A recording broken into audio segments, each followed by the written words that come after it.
Weather Service in Chicago has issued a severe thunderstorm warning for northwestern LaSalle County in north-central Illinois, southeastern Lee County in north-central Illinois, southwestern DeKalb County in north-central Illinois, until 11:45 p.m.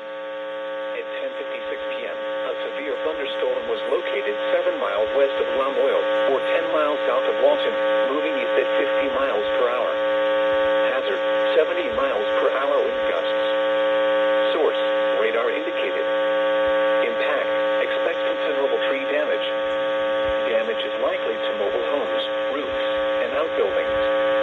Locations impacted include Mendota, Shavona, Amboy, Earlville, Waterman, Leland, Paw Paw, Sublette, Compton, Troy Grove, and West Brooklyn, including the following Interstate 39 between mile marker 65 and 87. This includes Tri-County Fairgrounds. For your protection, move to an interior room on the lowest floor of a building.